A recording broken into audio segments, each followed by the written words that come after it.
അപ്പോൾ ചൈനയിലെ glass bridge കാണാൻ പോകുന്ന ഒരു കാഴ്ചയാണ്. അതിലേക്ക് വേണ്ടിയിട്ട് ആളുകൾക്ക് നടക്കാനും ഷോപ്പിങ്ങിനും ഭക്ഷണം കഴിക്കാനും വേണ്ടി അറേഞ്ച് ചെയ്ത രംഗം ഒന്ന് നോക്കുകയാണ് നിങ്ങൾ. എന്ത് മനോഹരമായിട്ടാണ് ഇതൊക്കെ അറേഞ്ച് ചെയ്തിട്ടുള്ളത്. മരം കൊണ്ടുണ്ടാക്കിയ മരമെന്ന് വിചാരിക്കുന്നു, ആ മരത്തിൻ്റെ പീസുകൾ തന്നെയാണ് ഇതൊക്കെ. വളരെ രസകരമായ കുറേ മരങ്ങളും കാടിനെയും മലകളെയൊക്കെ അതേപോലെ നിലനിർത്തിക്കൊണ്ട് ആ പ്രകൃതിയോട് ചേരുന്ന രീതിക്കുള്ള ഒരു ഡിസൈനിങ് ആണ് ഇവിടെ കാണുന്നത്. ഗ്ലാസ് ബ്രിഡ്ജിലേക്കുള്ള ടൂർ ആരംഭിക്കുകയാണ്. താഴത്തുനിന്ന് ആരംഭിച്ചാണ് ഷട്ടിൽ സർവീസ്. ഇതുവരെയാണ് ഏകദേശം 2 കിലോമീറ്റർ. ഇനി ഇവിടുന്ന് അങ്ങോട്ട് നമ്മൾ നടന്ന് കയറാനുള്ള സംവിധാനങ്ങളാണ് ഈ ഒരുക്കിയിട്ടുള്ളത്. വളരെ സുന്ദരമായ ഒരു കാടിനെ എങ്ങനെ ഇത്ര സുന്ദരമാക്കാം എന്നുള്ളതാണ് ഈ ഒരു പ്രോജക്റ്റിൻ്റെ പ്രത്യേകത. ഇനി ഇവിടെ നിന്നാണ്ട് കാട് ആരംഭിക്കുകയാണ്. ഇവിടെ ഒരുപാട് ഇതുപോലത്തെ ജീവികളുണ്ട്. എല്ലാം ഇതുപോലെ ഇളകുന്നതും ചലിക്കുന്നതും ശബ്ദം ഉണ്ടാക്കുന്നതാണ്. പാമ്പ്, ചേര, തവള, നീർക്കോലി, പല്ലി, മൂട്ട, ഈച്ച, കൂറ എല്ലാം ജീവനുള്ളത് അല്ല, എല്ലാം ആർട്ടിഫിഷ്യലാണ്. ഈ മരങ്ങൾ പോലും വെച്ച് പിടിപ്പിച്ചതാണ്. കോൺക്രീറ്റാണ്. ഇവിടെ വെള്ളച്ചാട്ടമൊക്കെ ആർട്ടിഫിഷ്യലാണ്. ഈ പന്തൽ പുല്ലല്ല, ഇരുമ്പാണ്. ഇതൊന്നും മരമല്ല, കോൺക്രീറ്റ് ആണ്. ആ ഉണ്ടാക്കുന്ന ശബ്ദം അതാ പക്ഷികളല്ല. അപ്പോൾ ഇവിടെ കാടൊക്കെ ഇവിടെ സ്വാപ്പ് ചെയ്തിട്ട് കയറുകയാണ്. കോഞ്ഞ് വെൽക്കം. പാറക്കുള്ളിൽ ഒരു മറ്റേ സാധനത്തിൻ്റെ മുട്ട വിരിഞ്ഞിങ്ങനെ ഇറങ്ങുകയാണ്. കുഞ്ഞിതിലുണ്ട്. ഇതിൻ്റെ പേര് കിട്ടുന്നില്ലല്ലോ പഠിച്ചോനെ. നിങ്ങൾ പൂരിപ്പിക്കും, പ്രേക്ഷകരൊന്ന് പൂരിപ്പിക്കും. അതാ ഈ സാധനം ഇവിടെ കാട്ടിൽ ഇറങ്ങിയിട്ടുണ്ട്. ജുറേസിക് ആ സാധനം ഇറങ്ങിയിട്ടുണ്ട്. ഇത് ഉണ്ടാക്കിയെടുത്തൊരു കാടാന്ന് പറഞ്ഞാൽ വിശ്വാസം വരുമോ? ഒരെണ്ണേ ചത്തതിൻ്റെ അസ്ഥികൂടം കിട്ടിയതാ, അതങ്ങനെ വെച്ചതാ. പിന്നെ അത് ആനക്കൊമ്പുകളോ അല്ല, ഈ ജന്തുവിൻ്റെ കൊമ്പുകൾ. വൈകുന്നേരം തിരിച്ചിറങ്ങുന്ന സാധനത്തിൽ കൂടെ വളരെ സ്പീഡിൽ ഒരു സാധനം വരുന്നുണ്ട് ഇങ്ങോട്ട്, നേരെ ആ കുണ്ടിലോട്ട്. അപ്പോൾ നമ്മളെ വീണ്ടും ഒരു വലിയ ദിനോസർ കുഞ്ഞ്. ഇപ്പം താനെ എനിക്കൊരു പേരും വന്നല്ലേ. ദിനോസറിൻ്റെ ഒരു കുഞ്ഞിതാ കിടക്കണേ. വലിയൊരു മുട്ടയാണ് ഇട്ടത്. ദിനോസറിൻ്റെ ആ മുട്ടക്കകത്ത് കൂടെയാണ്. ആ മുട്ടക്കകത്ത് ചിലന്തി വല. ഒരു എക്കോ. എന്തുവാണിത്? വേൾഡിൽ ആദ്യമായിട്ടൊരു ഗ്ലാസ് ബ്രിഡ്ജിൻ്റെ മോഡലുണ്ടാക്കിയത്, ലോകത്തിന് പരിചയപ്പെടുത്തി കൊടുത്തത് ചൈനക്കാരനാണ്. ഒരു മലമുകളിൽ നിന്ന് മറ്റൊരു മലമുകളിലേക്ക് ഒരു ഗ്ലാസ് ബ്രിഡ്ജ് ഉണ്ടോ, അതിനകത്തൂടെ ആൾക്കാരിങ്ങനെ നടക്കുന്നുണ്ട്, പൊട്ടിത്തെറിച്ച് താഴെ വീഴുന്നുണ്ട് എന്നൊക്കെ പറഞ്ഞിട്ട് എമ്മാരി പബ്ലിസിറ്റി കൊടുത്തിരുന്നു. ഇപ്പോൾ ലോകം മുഴുവനും ഗ്ലാസ് ബ്രിഡ്ജാണ്. അപ്പോൾ ഇവരെന്ത് ചെയ്തു? ഗ്ലാസ് ബ്രിഡ്ജിൻ്റെ താഴെ ഒരു കാട് പണിത്. ഇനി നമ്മളെന്ത് ചെയ്യും? നാട്ടിലൊക്കെ പലരും ഇങ്ങനത്തെ മലകളൊക്കെ എന്താക്കും, ഇത്തരം ടൂറിസ്റ്റ് കേന്ദ്രമാക്കി മാറ്റും, ഗ്ലാസ് ബ്രിഡ്ജും ഇതെല്ലാം കൂടി. അപ്പോൾ ഇവരെന്ത് ചെയ്യും? അടുത്ത 5 കൊല്ലം ഇപ്പം തന്നെ പ്ലാൻ ചെയ്തിട്ടുണ്ടാവും, ആർട്ടിഫിഷ്യൽ മലകൾ എങ്ങനെ ഉണ്ടാക്കുക, അല്ല ആർട്ടിഫിഷ്യൽ ചന്ദ്രനും ചൊവ്വയും എങ്ങനെ ഉണ്ടാക്കുക, അന്യഗ്രഹങ്ങൾ ഉണ്ടാക്കുക, എങ്ങനെ ചന്ദ്രനിലേക്ക് പോവുക, എന്നും എങ്ങനെ പകലാക്കുക, എന്നും എങ്ങനെ രാത്രിയാക്കുക, കൃത്രിമ സൂര്യൻ എങ്ങനെ ഉണ്ടാക്കുക. അവിടെ എത്തിയിട്ടുണ്ട് ഇവർ കേട്ടോ. ഒരുപാട് മുന്നോട്ട് പോയി മക്കളെ ഇവർ. മാനത്ത് നമ്മൾ ചിന്തിക്കുന്ന പോയി മാനത്ത് കാണുക. എന്തിനപ്പോൾ ഇങ്ങനെ കഥക്കിടുന്ന് നോക്കിക്കോളൂ അല്ലേ. ഇയാൾക്കിത് പറയുമ്പോൾ എന്തോ ഒരു പ്രയാസമാണ്. എത്ര താഴോട്ടുനിന്നാണ് നടന്ന് വരുന്നത് മക്കളെ. അതുകൊണ്ട് കേട്ടോ. ഏതായാലും വരി ചൈനയിലേക്ക് ഇങ്ങനത്തെ കാഴ്ചകൾ കാണാൻ. ഏത് കാലങ്ങളിൽ, വർഷക്കാലം വേനൽക്കാലം, നമുക്ക് ഇങ്ങനെ ഒരു ഡാം ഉണ്ടാക്കാൻ പറ്റും. എന്തൊരു കൂളാണ് ഇവിടെ. മഞ്ഞ് പെയ്യുന്നു. അപ്പോൾ നമ്മൾ ഗ്ലാസ് ബ്രിഡ്ജിൻ്റെ ഏറ്റവും താഴത്തെ ഭാഗത്ത് എത്തിയിട്ടുണ്ട്. ഇനിയും എത്ര ദൂരം കയറണം നോക്കൂ. അത്രയും ദൂരം നമുക്കിനി മല കയറണം. എന്നിട്ട് വേണം ബ്രിഡ്ജ് കാണാൻ. ഇനി 2 മലകൾ തമ്മിൽ ബന്ധിപ്പിച്ച ഏറ്റവും നീളം കൂടിയ ഒരു വല്ലാത്തൊരു ബ്രിഡ്ജിലൂടെ ക്രോസ് ചെയ്യാൻ പോവാണ്. അതിലൂടെ ഇപ്പോൾ ആക്സസ് ഉണ്ട്. ഒരാളെ കാണുന്നില്ല, പോയി നോക്കാം. അതിനൊരു എക്സലേറ്റർ വേറെ വെച്ചിട്ടുണ്ട്. ഇതുവഴിയാണ് കയറുന്നത്. ഒരുപാടുണ്ട് അങ്ങോട്ട്. അവിടെ ഒന്നും ആളും കാണുന്നില്ല. ഏതായാലും ഗ്ലാസ് ബ്രിഡ്ജ് അവിടെ വേറെ തന്നെ ഉണ്ട്. അതും ഒരു ബ്രിഡ്ജാണ്. നമുക്ക് കടന്ന് നോക്കാം. ഇതാണ് അതിൻ്റെ കാർഡ്. ഈ ടിക്കറ്റ് നോ റിട്ടേൺ. ഓക്കെ, ആ ടിക്കറ്റ് അവിടെ മേടിച്ച് വെച്ചു. ഇനിയാണ് നമ്മുടെ അടുത്ത യാത്ര ആരംഭിക്കുന്നത്. ഒരു വലിയ അങ്ങോട്ട് നോക്കാം എന്താ പിന്നെ വലുപ്പം. ഏതായാലും ഇത് എത്ര സ്റ്റെപ്പ് ഉണ്ട് എന്നുള്ളതിൻ്റെ ഒരു ബോർഡ് നോക്കുകയാണ്. എന്തായാലും ഒരു 300 സ്റ്റെപ്പ് കാണും. എത്ര പവർഫുൾ മോട്ടറായിട്ടായിരിക്കും ഇത് വലിക്കുന്നത്. ഇത് കണ്ടോളൂ നിങ്ങൾ, എത്ര ഇതിൻ്റെയൊക്കെ ഹൈറ്റ് കിടക്കണത്, എത്ര ഇതിൻ്റെ സ്റ്റെപ്പ് നമുക്കൊന്ന് നോക്കണത്. എന്നിട്ട് അടുത്തതിന് ഈ ബ്രിഡ്ജിൽ കയറലാണ്. ഈ ബ്രിഡ്ജിൽ കയറിയിട്ട് അതിന് മുമ്പ് നമ്മളെ ഷൂ ഒക്കെ അയച്ചു വെച്ചിട്ട് ഇവർ തരുന്ന ഷൂ അയക്കണ്ട, അതിൻ്റെ മേലിട്ടാലും മതി. ഷൂവിൻ്റെ മേലിട്ടാൽ മതി. ഷൂവിൻ്റെ മേലെ നമ്മുടെ ഈ ഒരു ചെരുപ്പ് ഇടുക, ഈ ഒരു കവർ ഇടുക കേട്ടോ, ഷൂവിൻ്റെ മേലെ. അല്ല അവിടെ പിന്നെ പൊട്ടാതിരിക്കാനും വല്ല കല്ല് കുടുങ്ങാതിരിക്കാനും സേഫാണ്. പിന്നെ അതിൽ ചളിയാവരുത്, പല ഉദ്ദേശമുണ്ട്. ഈ ഗ്ലാസ് ബ്രിഡ്ജിലേക്ക് കയറുകയാണ്.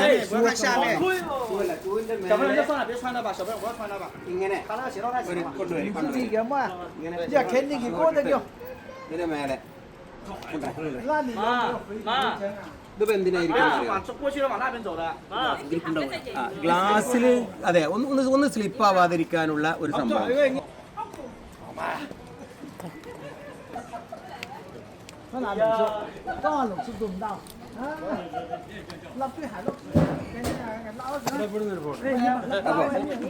സേഫാക്കി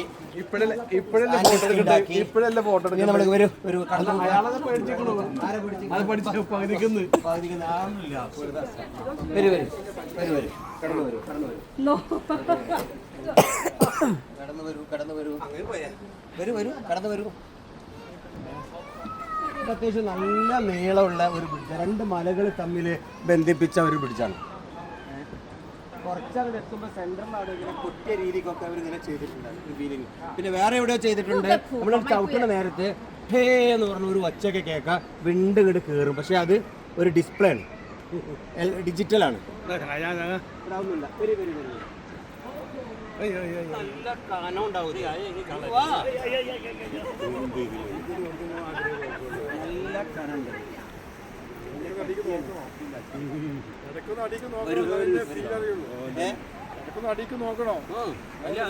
ഏറ്റവും ആഴമുള്ള സ്ഥലത്തേക്ക് ഒരു പ്രത്യേക നോട്ടുണ്ട് വരാൻ കാണിച്ചു. പക്ഷെ ലോകത്തെ ആദ്യത്തെ ഒരു ഗ്ലാസ് ബ്രിഡ്ജ് ഇവരാ പണിതത്, ശേഷമാണ് മറ്റുള്ളവരൊക്കെ. ഇതല്ല കേട്ടോ, വേറൊരു സ്ഥലത്താണ്. അതിന്റെ ശേഷം ഇവിടെ എല്ലാ മലകളും ഗ്ലാസ് ബ്രിഡ്ജും കൂടെ നടന്നതായിട്ട് കണ്ടേ. വേണ്ട ഓരോരുത്തർ കിടക്കണ് കേട്ടുന്നിട്ട് കണ്ണൊക്കെ പൊത്ത്, 2 ഭാഗം കണ്ണൊക്കെ പൊത്തി പിടിക്കുക. 2 സൈഡ് ലൈറ്റ് അടിക്കട, കൈകൊണ്ട് 2 സൈഡ് മറക്കുക. ആയെന്ന് നോക്ക്, അതന്നെ ഉണ്ട് കാണും. ഇപ്പം നിങ്ങളൊരു ഫ്രീ ആയിട്ട് ഇങ്ങനെ കിടക്കുകയാണ്. അതെ, പക്ഷെ നടുവിൽ നിന്ന് ചെയ്യേണ്ടിരുന്നത് അവിടെ നിന്ന്. ശരിക്കും പാറക്കെട്ടുകൾ ഇവരുണ്ടാക്കുകയാണ്. അങ്ങനെ കോൺക്രീറ്റ് ചെയ്ത് ഉണ്ടാക്കുന്ന പണിക്കാരങ്ങനെ ഓരോ പാറകൾ ഉണ്ടാക്കിക്കൊണ്ടിരിക്കുകയാണ്. വർക്ക് നടക്കുന്നുണ്ട് ഇവിടെ. ഇതൊക്കെ സിമെൻറ്റിൽ ഓരോന്നും തേച്ച് മേക്കിയ പാറകളും ഗുഹകളും ടണലുകളൊക്കെ ഉണ്ടാക്കുകയാണ് അവിടെ. ഇതുണ്ടാക്കുന്നത് കണ്ട വെള്ളം ഇങ്ങനെ ചാടി വരാനുള്ള സാധനം ഉണ്ടാക്കുകയാണ് അവിടെ. ഓക്കെ ചേച്ചിയാ പണിക്കാർ എങ്ങനെ ഈ മല മുകളിലോട്ട് ഈ ഒരു സിമെൻറ്റും കമ്പിയും മണലൊക്കെ കൊണ്ടുവന്നു എന്നുള്ളതാണ് വലിയ അത്ഭുതം. അതിനുള്ള സേഫായിട്ടാണ് ഇങ്ങോട്ടൊന്നും ആളുകൾക്ക് യാത്രക്കാർക്ക് പ്രയാസമില്ലാത്ത രീതിക്ക് തന്നെ ഇതിൻ്റെ വർക്കുകൾ. Okay bye. ഏറെക്കുറെ ഗ്ലാസ് ബ്രിഡ്ജിനോട് സമാനമായിട്ട് നമ്മൾ എത്തിയിട്ടുണ്ട്. ആ ബ്രിഡ്ജിലാണ് ഇനി കയറാനുള്ളത്. അവിടെ നിന്ന് ഒരു ഗ്രൂപ്പ് ഫോട്ടോ എടുക്കണം. നമ്മൾ ആദ്യം കയറിയ ബ്രിഡ്ജാണ് കാണുന്നത്. വാവ്, ഒരു കുഞ്ഞത് ഇതിലൂടെ നോക്കത്രേ. എന്ത് കാണുമോ, ഞാനെന്ത് കാണുമെന്ന് എനിക്കറിയില്ല. ഒന്ന് നോക്കട്ടെ. നോക്കൂ, നിങ്ങൾ നോക്കൂ.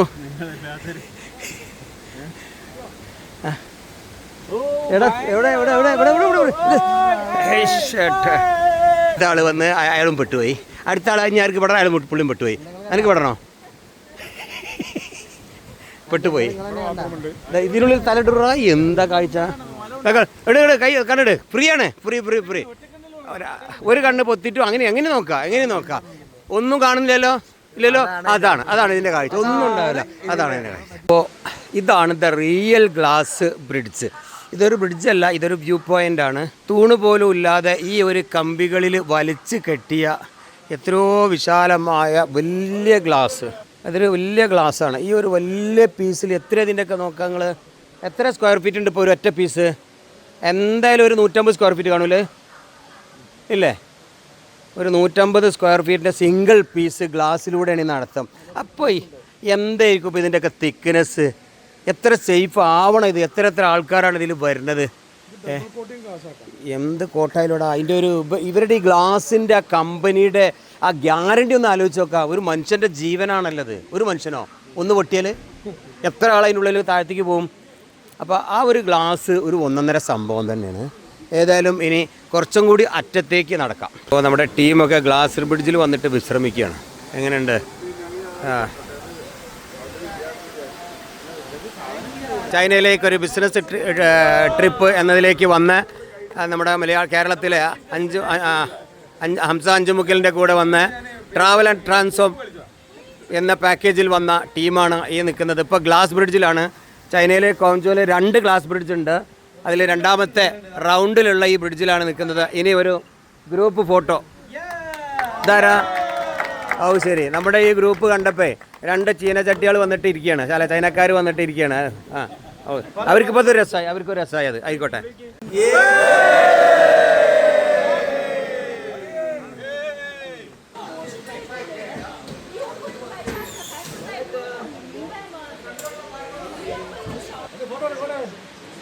ഏയ്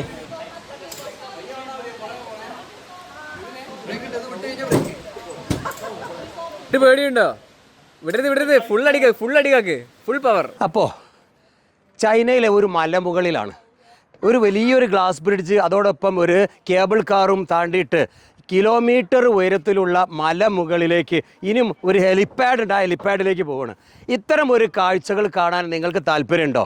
കുടുംബസമേതം നിങ്ങൾ വരി ഈ മലമുകളിലേക്ക്.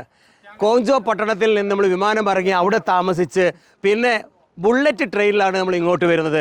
വളരെ സ്പീഡ് കൂടിയ ബുള്ളറ്റ് ട്രെയിനിലൂടെ വരുന്ന 2.5 മണിക്കൂർ സമയം ആ ബുള്ളറ്റ് ട്രെയിനിൽ. എന്നിട്ട് ഈ പറയുന്ന കുയിലിൽ എന്ന് പറയുന്ന ഈ പട്ടണത്തിലെത്തും. അങ്ങനെ മലകളും താണ്ടി നടന്ന് അവസാനം നമ്മൾ എത്തുന്ന ഒരു സ്ഥലത്തേക്കാണ് ഇനി പോകേണ്ടത്. ആ കാണുന്ന എന്താ പറയുക ഹെലിപ്പാഡ്, ആ ഒരു വട്ടത്തിലുള്ള അതിലേക്കാണ്. അവിടെ നിന്ന് ഇനി താഴോട്ടുള്ളൊരു യാത്ര. ഈ മലകളും അരുവികളും പുഴകളും കായലുകളും ചങ്ങാടങ്ങളും തുഴഞ്ഞിട്ട് ഇങ്ങോട്ട് വരുമ്പോൾ കിട്ടുന്നൊരു വൈബ് പൊന്നാര മക്കളെ എത്ര പൈസ ഉണ്ടായിട്ട് 5 സ്റ്റാർ ഹോട്ടലിൽ നിന്നാലും കിട്ടില്ല. അത്രയും രസകരമാണ് ചൈനയിലെ ഈ കുയിലിൻ മല ചെരുവുകൾ. ജോർജിയയിൽ പോയപ്പോൾ ഇതുപോലെ ഒരു സമാനമായ ഒരു സാധനം ഞാൻ എൻജോയ് ചെയ്തിരുന്നു. പക്ഷേ അതിൻ്റെ വൈബ് വേറെ, ഇതിൻ്റെ വൈബ് വേറെ. ഏതായാലും ഇനി ആ പിന്നെ സ്പേസിൽ പോയിട്ട് നമ്മൾ ആ ഹെലിപ്പാഡിൽ പോയിട്ട് ഇനി താഴോട്ടൊരു നോട്ടുണ്ട്, അത് പോയി നോക്കാം. അപ്പോൾ ആ ഹെലിപ്പാഡിലേക്ക് അങ്ങോട്ട് കയറിയിട്ട് അവിടെ നിന്ന് അങ്ങോട്ട് നോക്കിക്കഴിഞ്ഞാൽ ഈ മലകളെല്ലാം കാണാൻ പറ്റും. ഇപ്പം ഇങ്ങനെ കാണുന്നതിനേക്കാളും അതിമനോഹരമായിട്ട്. എന്താ റോഡിൻ്റെ ഒക്കെ ഒരു ഭംഗി നോക്കിയങ്ങൾ. ഇത് ശരിക്കൊരു മഞ്ഞുണ്ട് ഇവിടെ, അതുകൊണ്ടാണ് ഇതിങ്ങനെ ഒരു മങ്ങൽ പോലെ. പോകുന്നുണ്ട്. ഇത് കണ്ട അതിൻ്റെ കാഴ്ചകൾ സുബ്ഹാനല്ലാഹ്. ഇനി നമുക്ക് ആ ഹെലിപ്പാഡിൽ പോയിട്ടുള്ള താഴെ കാഴ്ചകൾ. ഇതിപ്പോൾ ഇതൊരു റിഫ്ലക്ടറാണ് അല്ലേ? ഓ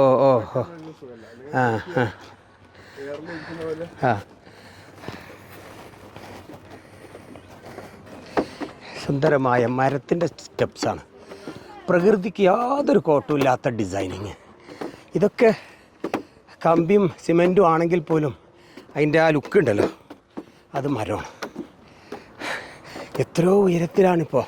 ചോദിക്കാം നമുക്കത് എത്ര മീറ്റർ ഉയരത്തിലാണ്. ആർക്കും കയറി ഇടയ്ക്കിടയ്ക്ക് റെസ്റ്റ് എടുത്തിട്ടാട്ടോ എൻ്റെ വൈഫാണ് ഇപ്പോൾ ഈ കയറി വരുന്നത്. എത്രയോ താഴ്ന്നാണ്. താഴ്ഭാഗം കണ്ടില്ല നിങ്ങൾ? റോഡ് കണ്ടല്ലോ. അതിൻ്റെ ടോപ്പ് വ്യൂവിലെത്തി. ഇവിടെ ഒരു ഡ്രോണൊക്കെ വാടകയ്ക്ക് കൊടുക്കുന്നുണ്ട് കേട്ടോ. ഇതിലൂടെ നമുക്ക് വേണ്ടി ഒരു വീഡിയോ ഒക്കെ എടുത്തു തരുമോ? ചോദിക്കോ എത്രയാണ്? വാ,